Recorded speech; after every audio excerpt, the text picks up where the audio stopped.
Welcome to Crables, the FinTech Strategy Podcast. In the first two episodes, we jump straight into the deep end. But today we're going to flip it around. I'm going to talk about who we actually are and why you should actually listen to us. So if you're a founder, a product leader, a tech lead, or CFO in and around FinTech, this is the episode where you find out if our way of thinking fits your problems. And in this podcast, we bridge the world of capital and code between the CFO who worries about risk and margin and the product guy, which is me, who worries about legacy, architecture, and only wants to move forward in innovation, and sometimes maybe a little bit forgets about all the risks related to it. So keep listening if you want concrete insight into how to use FinTech in a mature way inside your company, all the way from technical integration to business case without any buzzword bullshit.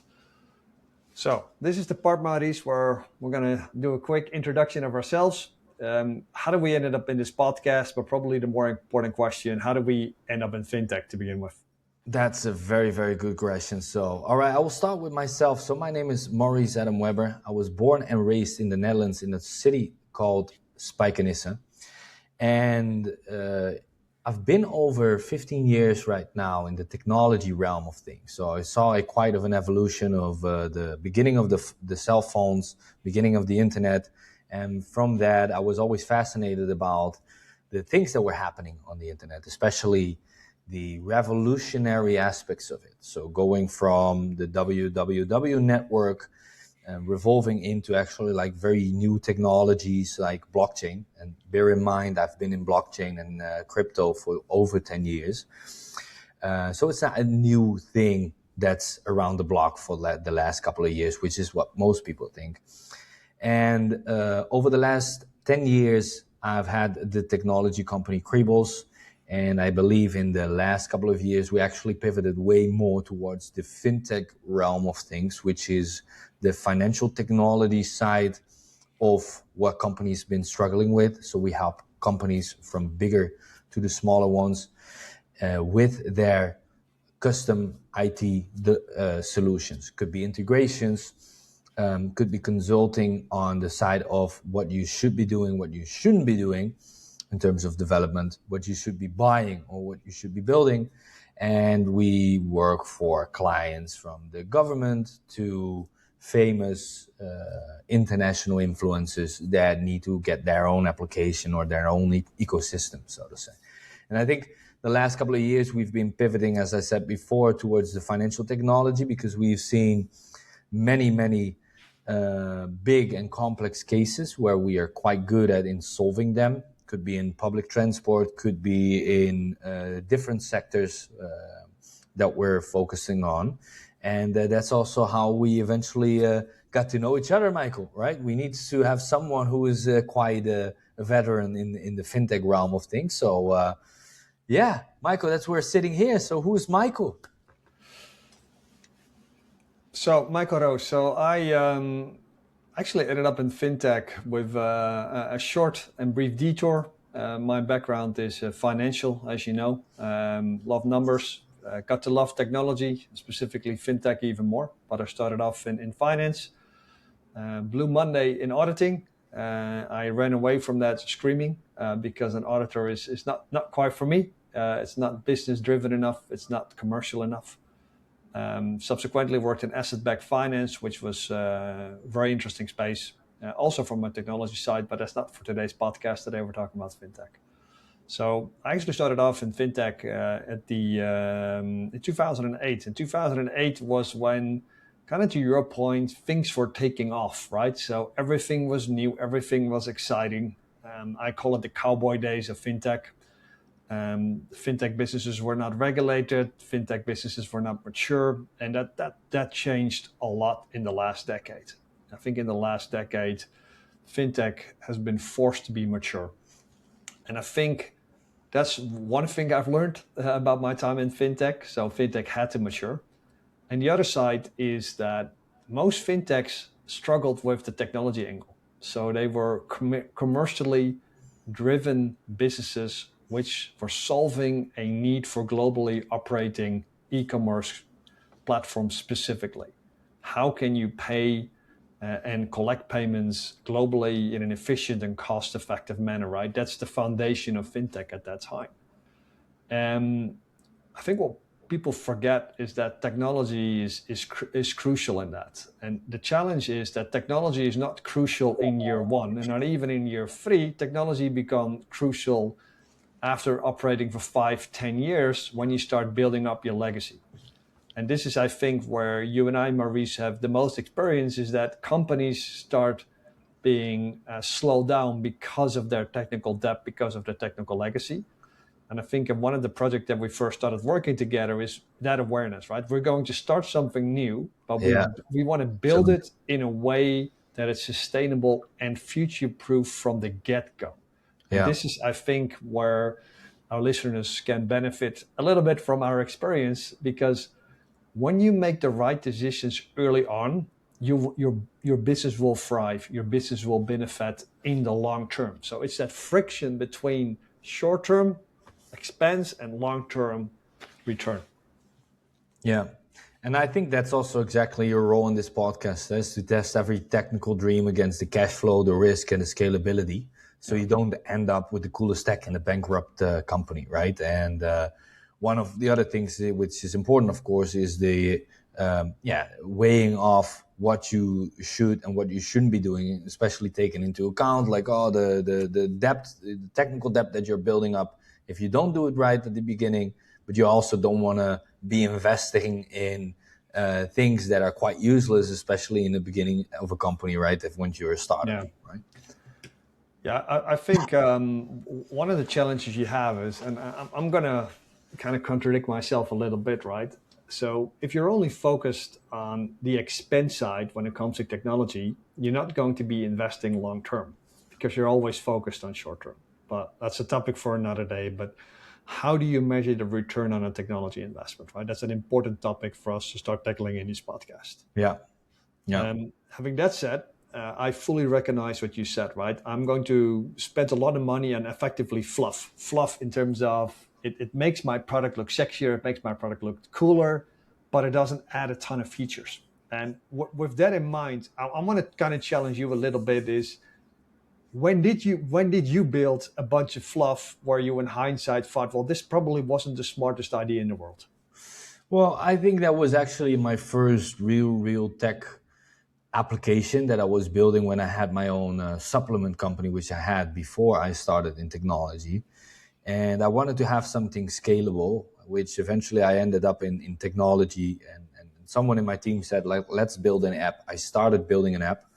And of course, as a founder, you want to build something for yourself. I was very fascinated by health, by fitness. So I thought, like, okay, let's just start with a online coaching, easy to use app. Again, this was 15 years ago, so there was no applications, no white labels, no nothing. There was so I had to make it custom. I had to make it from scratch. I started with that simple feature, but then you want to have more features because you think, hey, should also be able to track my sleep. I should also be able to track my supplements and Yeah. my workouts. And eventually, I really overkilled my product with way too many features. Way too many features. This is one of the things that I'm exactly advising because I know what kind of Yeah. mistakes you make as an entrepreneur, as a founder. You want to make something perfect. You want to make something beautiful that has everything, but it's going to kill your budget. It's going to kill your timeline. And I see this over and over again. And it was also my biggest mistake. If you're talking about fluff, that was a hell of a fluff.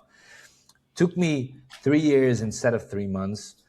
It took me, instead of 20, 30,000 euros, I spent of my own money, which I when I was quite young, hundreds and hundreds of thousands of euros of my own money, no investors, nothing. So all of my money. And eventually I came down with a product no one even was waiting for at that moment, especially at that moment. Nowadays, super apps are quite trendy, but I was way Yeah. ahead of super apps. I built one 15 years ago. Nowadays, it would work. Super apps are very hot, have everything in one place. But back in the days, only simple, calorie counter applications would be way more effective than to have a super app like what I was building. So no one actually was waiting for it. I spent most of my time on the fluff and on the wrong things, and especially on the things that I thought everyone wanted. But it turned out I was the only person that really wanted all those features. So if you talk about fluff, that's really my main story. And that's actually also the reason why eventually I started in the technology world to facilitate from the other side, because I know how many executives and how many founders and entrepreneurs struggle with, keeping scopes, making sure you build the right things, and making sure you build something for your target audience and not for yourself, right? So yeah, that's really why my part of the story if you talk about fluff. Yeah, for me, it's probably the other way around. So when I was working in one of my earlier companies, it was product focused, right? So whatever every euro of capital expenditure of IT expense should be geared towards new product capabilities, new functionality. A certain moment in time, we actually started investing in easier ways of integrating with SDKs, APIs, which was then, again, quite early on to your point, to make it easier for clients to integrate with us, i.e., faster time to market, right?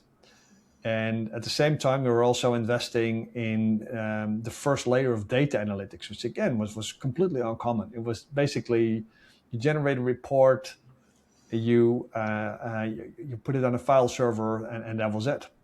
And we made UIs, we called it insights. And at that time, I genuinely thought, Maurice, well, this is just a bunch of BS. Why are we spending our time and money on this? Yeah. Fast forward to today, those capabilities are qualify-ins, i.e., if you don't have ease of integrations, you will not be the preferred supplier. If you do not have good data analytics, people will actually, you're considered a legacy player. So Yeah. this is where you even see that with the mindset of justifying each and every single expense, betting on new functionality, new capabilities, new products. You see that sometimes you need to focus longer term, right? You need to have a vision of where the market is going to, what your customers will find important, not today, but in 2, 3, or 5 years. So I think this is where I learned the other way, that what I perceive to be fluff actually is the value added features that clients value today. So that's the flip side, right? So for me, it was actually the learning was the other way around. Yeah. That if you want to generate future value, you need to also spend on innovation. Yeah, exactly. And I mean that makes it also so difficult, right? So hard. Yeah. And taking the example that I was doing, right? I wanted to build something perfect and invest a lot of money up front to it. I mean, that sounds quite crazy, quite odd for me now. But I would actually now advise the opposite, right? Yeah. You wanna launch something quick and dirty, and you want to go to the market fast. You want to validate it fast. You want to take the risk of if it doesn't if it doesn't break when you launch it, it's already too much that you've been building. Yeah. That's one of the sayings as well. You talk about MVPs and minimum lovable products nowadays. But that also gives like, let's say you're talking about innovation, and the things that we've been working on together as well for some of the clients. It's very hard for people to understand that approach is the best approach, right? Because you think it's risky, you want to build something that's really good, but it is so wrong if you want to launch something new, if you want to make something in the development realm. If you're talking about, we're now talking about startup propositions, right, or innovation propositions. If you talk about very important mission critical systems inside of your organization, then absolutely don't go this route, right? But that's another topic. But we're now talking about the startup adventure and how you would approach that.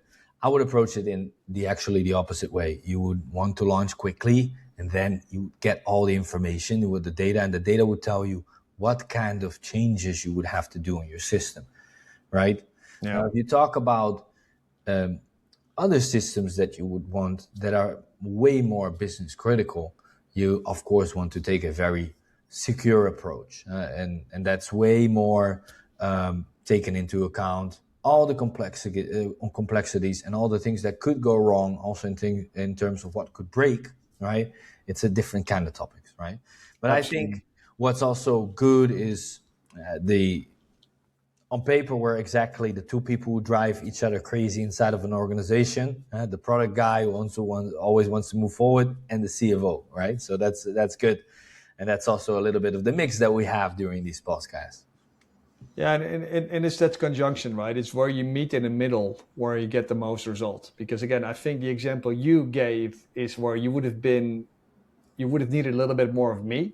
And the example I Yeah. gave is where I would have loved to be little bit more of you so that you do drive those new capabilities forward. Yeah, 100%, Michael. And I think that's also the dialogue that we want to start inside of those organizations. And the Yeah. previous podcast, we talked about that briefly, is when you want to have that change, start to listen to the tech department. Don't see it as a cost center. Get that dialogue on, because no one knows it all. The tech guys need the financial guys, and the other way around. And it's the dialogue and meeting in the middle and understanding each other's opinions and where it comes from, and then find middle ground or the best practices is really what not only in this podcast we try to get going, but also should be the conversation in the organizations. Is it correct? Fully agree. I think for today, we've done our job. We've introduced ourselves. So I want to thank everybody for listening to our FinTech podcast. Maybe you want to dive into what we're going to be talking about next, because I think we already touched upon that subject. Yeah, so in the next episode, we're going to dive back into the content, and we'll be talking about innovation under fire. So, and if we're talking about innovation, that's more me, and then how Michael always fires me. Right?